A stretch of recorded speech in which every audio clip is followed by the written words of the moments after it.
சித்ரா பௌர்ணமி, தேர் திருவிழாக்கள், விழாக்கள் அதெல்லாம் ஒரு பக்கம் அழகர் ஆற்றில் இறங்குது, எல்லா வைபவங்கள்லாம் ஒரு பக்கம் இருந்தாலும் இன்னொரு பக்கம் நமக்கு கூடவே நினைவுக்கு வர்றது சித்திரகுப்தனுடைய அவனுடைய வரலாறு, அவனுடைய கதை. ஏன்னா இந்த சித்திரகுப்தன் அப்படின்னு எல்லாருக்குமே தெரியும். அவர் தான் நம்மளுடைய பாவ புண்ணிய கணக்குகளை எழுதி யமதர்மராஜனிடம் ஒரு ஜீவாத்மா இறந்த உடனே யமலோகம் சென்ற உடனே அவர் தான் அந்த கணக்கை எழுதி வச்சு யமதர்மராஜன்ட்டு இவ்வளோ பாவம் பண்ணியிருக்கான், இவ்வளோ புண்ணியம் பண்ணியிருக்கான்னு சொல்லி அதற்கேற்றவாறு அவனுக்கு அந்த யமலோகத்தில் தண்டனையோ அல்லது மோட்சமோ அல்லது மறுபிறவியோ கொடுக்கறதெல்லாம் அந்த யமதர்மராஜன் சித்திரகுப்தன் மூலமாக தான் அதை கேட்டு தகவலை பெற்று தீர்மானிக்கிறான், நீதியை பரிபாலனம் பண்ணுறான் யமலோகத்தில், தர்மலோகத்தில். அந்த சித்திரகுப்தன் அவதரித்த நாள் இந்த சித்ரா பௌர்ணமி திருநாள். இந்த சித்திரகுப்தனுடைய வரலாறு அதுக்கு நிறைய காரணம் கதைகள்லாம் இருக்குது புராணங்களில். நம்ம இந்த சித்திரகுப்தனை பற்றி மட்டும் ஒரு சூட்சமான ஒரு தத்துவத்தை தெரிஞ்சுக்கணும். இந்த சித் என்று சொன்னால் மனம் என்று பொருள், குப்தம் என்று சொன்னால் மறைந்திருத்தல் பேர். இப்போ கூட நீங்கள் சித்திரக்கூடம்லாம் போனீங்கன்னா குப்த கோதாவரின்னு சொல்லுவாள். குப்தம்னா மறைந்து கோதாவரி நதி செல்றதுனால குப்த கோதாவரின்னு சொல்லுவாள். அப்போ குப்தம் என்றால் மறைவுன்னு அர்த்தம்.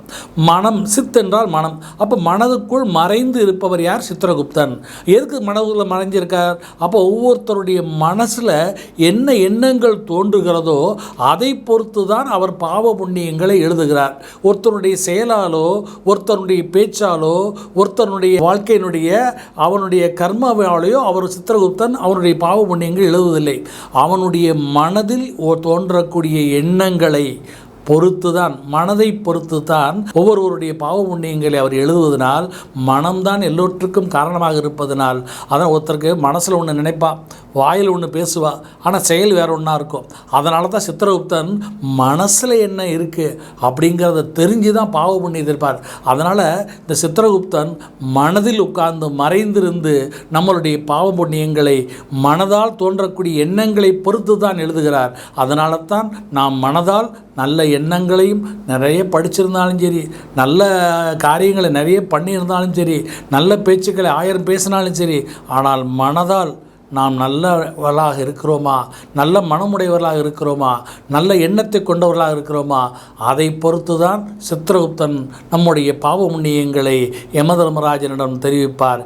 எனவே நல்ல மனதுடனும் நல்ல எண்ணத்துடன் வாழ்வோம். அந்த எண்ணங்களை பிறக்கக்கூடிய இடம் மனம். அந்த மனத்திலே மறைந்திருந்து அவர் நம்முடைய கணக்கை பாவ புண்ணிய கணக்கு எழுதுவதால் அவர் சித்திரகுப்தன். அவருடைய ஜெயந்தி நன்னாளிலே இந்த சித்திரகுப்த நாயனார் கதையை கேட்டு எல்லோருக்கும் அன்னதானங்களை வழங்கி நாமும் சித்திரகுப்தனுடைய அருளை பெற்று நல்ல மனம் கொண்டு நல்லுலகை பெறுவோம்.